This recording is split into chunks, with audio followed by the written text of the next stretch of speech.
Welcome to This Explainer. Today, we're jumping straight into 17th century India for a truly epic journey. We're going to explore the life, the rule, and the absolute monumental legacy of a man who fundamentally altered the balance of power in the Indian subcontinent. In an era that was completely dominated by colossal, entrenched empires, this one man carved out an independent state that would eventually grow into a formidable empire of its own. We're talking about Shivaji, the founder of the Maratha kingdom. Get ready, because this is a story of audacious military tactics, fierce independence, and brilliant statecraft. Okay, let's dive right into this. Mountain Rat. Yeah, not exactly a title of honor, right? It's a derogatory insult. The mighty Aurangzeb, ruler of the colossal Mughal Empire, an empire with just unimaginable wealth and military might, referred to his nemesis, Shivaji, simply as a mountain rat. And honestly, this perfectly establishes the sheer scale of the opposition. To the established superpowers of the Deccan, Shivaji wasn't seen as a peer. He was an upstart, a rebel, a nuisance hiding out in the treacherous hills of the Western Ghats. But that leads us to a profound, almost cinematic question. How exactly did a supposed mountain rat bring those massive, seemingly invincible empires to their knees? How does an impossible underdog not just survive but actually build a legacy that outlasts the very emperors who mocked him? Well, that is the narrative we're unpacking today. Section 1. Rise of the Rebel.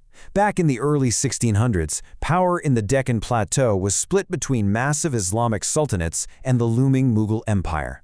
But a young Shivaji, deeply influenced by his mother, had a fiercely independent vision for his homeland. 16. Think about that for a second.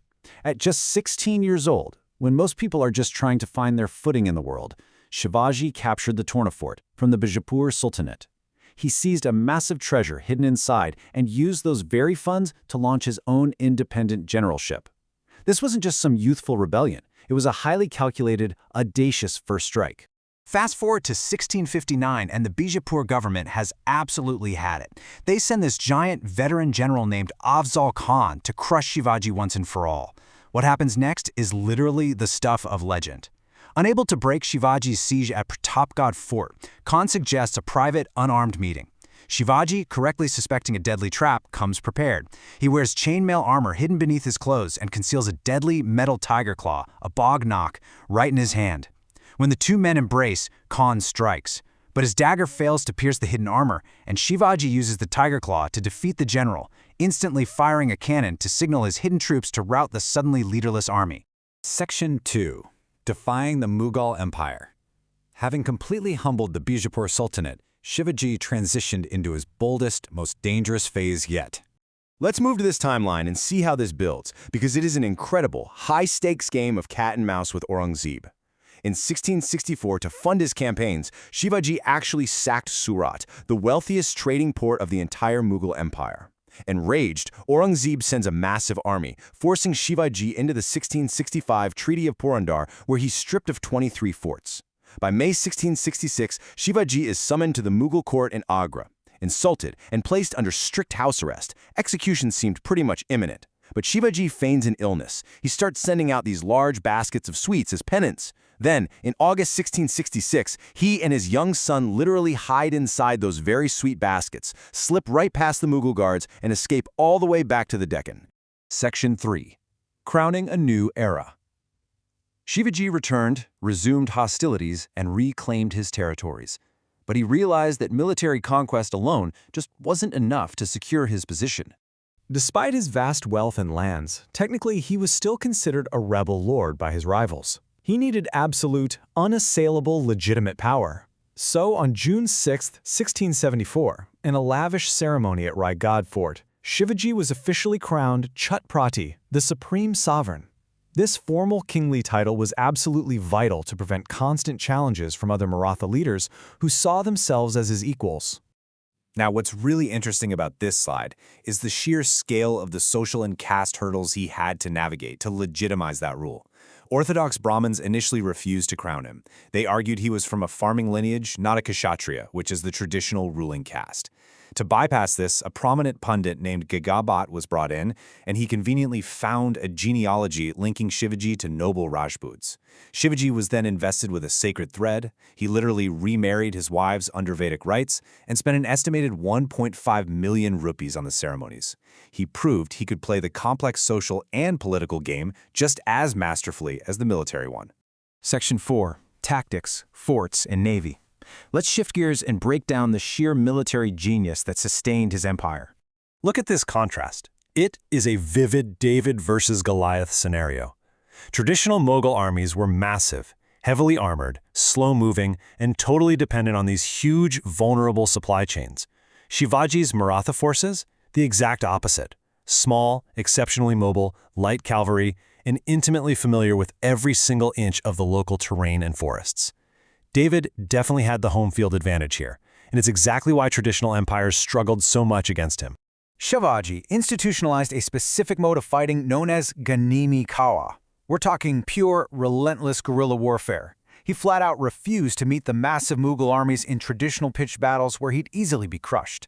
Instead, he relied on sudden raids, sweeping ambushes, and starving the enemy by severing their massive supply lines. He completely perplexed the large, lumbering armies sent to destroy him because he just refused to play by their traditional rules. 240. To really anchor this strategy, he used geography.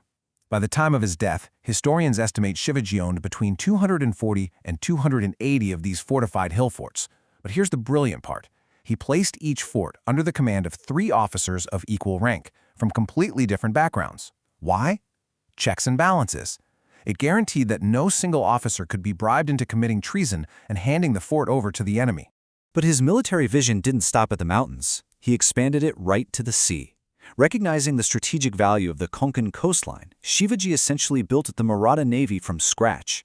He purchased galivads from Portuguese shipyards, hired lower-caste coastal sailors and Muslim mercenaries who actually knew how to navigate those waters, and built heavily fortified marine headquarters like the magnificent Sindhu Durg.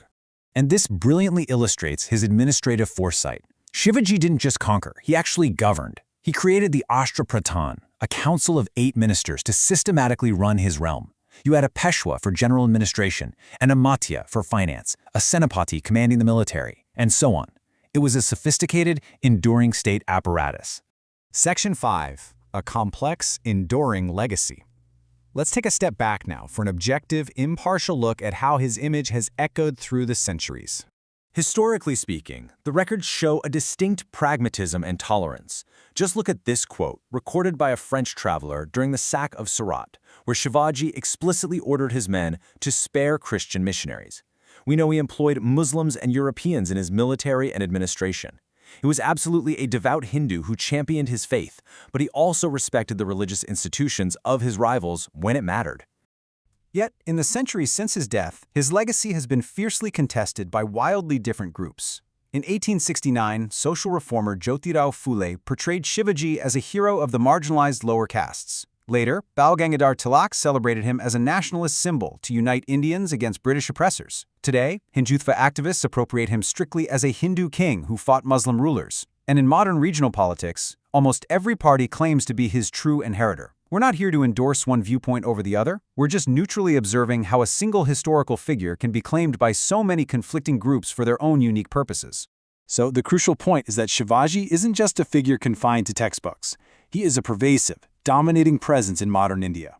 His name commands the infrastructure of the nation's financial capital, the international airport, the central railway terminus, and countless statues across the country. They all bear his name.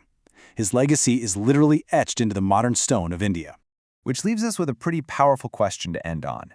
We've seen the brilliant tactician, the rebel, the king, and the modern symbol. But as we look at how his memory is utilized today, we really have to ask, how are historical figures continuously reshaped by the generations that follow them? Are we remembering the actual man, or are we remembering the symbol we need him to be? Thank you for joining me on this explainer, and I hope this deep dive leaves you curious to keep exploring the fascinating space between historical fact and modern myth.